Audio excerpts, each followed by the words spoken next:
When you hear tetanus, you probably think of rust and sharp objects. Tetanus, also known as lockjaw, is an infection caused by a bacterium called Clostridium tetani. This little bacterium enters the body through wounds, particularly deep cuts or punctures. A screencast illustration of these bacteria invading the bloodstream makes it crystal clear how these tiny invaders can unleash a world of pain. Visually, tetanus doesn't manifest on the skin. Instead, its frightening trademarks are those wicked muscle contractions and stiffness. Picture an over-exaggerated grimace from a creepy cartoon. That's lockjaw. Illustrate this with a series of images showing stiff muscles and particularly that rigid jawline that gives it its nickname. The painful part of tetanus really kicks in with the muscle spasms.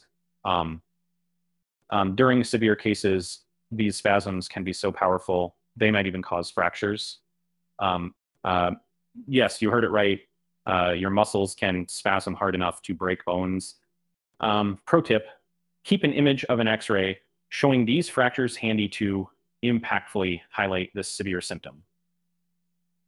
Now let's not forget about the arching of the back, another distinctive symptom. Imagine a yoga pose gone terribly wrong.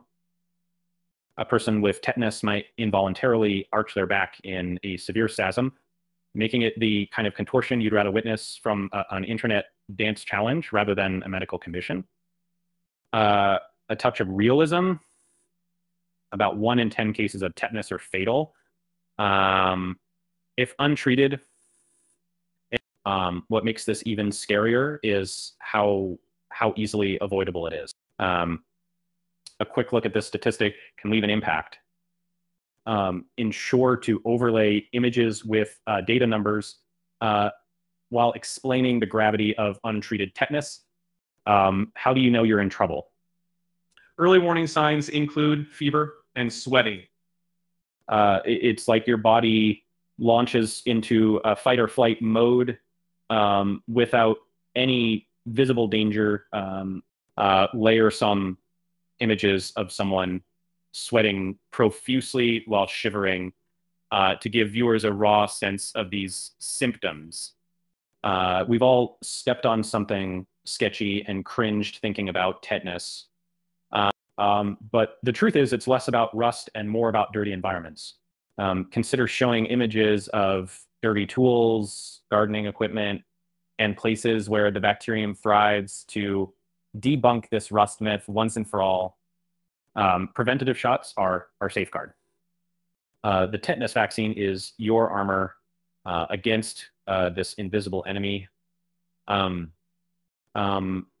tetanus shots usually last about 10 years, but if you find yourself dealing with a questionable injury, a booster can be crucial. To illustrate diagrams of immunization schedules to reinforce the importance of staying up to date. Don't rely solely on city emergency rooms for protection. When out biking or hiking, pack a small first aid kit, including wound disinfectant. Highlighting a portable kit in your screencast can offer viewers a practical step in caring for wounds, reducing tetanus risks. Treatment isn't just about antibiotics. It's comprehensive care. It includes muscle relaxers and even sedatives to calm those involuntary spasms. Picture a treatment timeline with visuals of medication, physiotherapy, and hospital care to give a sense of the detailed attention needed to combat tetanus. Globally, the fight against tetanus remains critical. While vaccination heavily reduced cases in developed countries, other regions aren't so lucky. Use a world map infographic showing tetanus prevalence to stress the global health challenge of this silent but serious adversary. At home here in Portland, or tetanus might feel distant, but a simple prevention method, the tetanus booster, is your best friend. Like adding extra locks to your doors for peace of mind. Make those preventive healthcare steps a routine part of life. The power of prevention can save a life.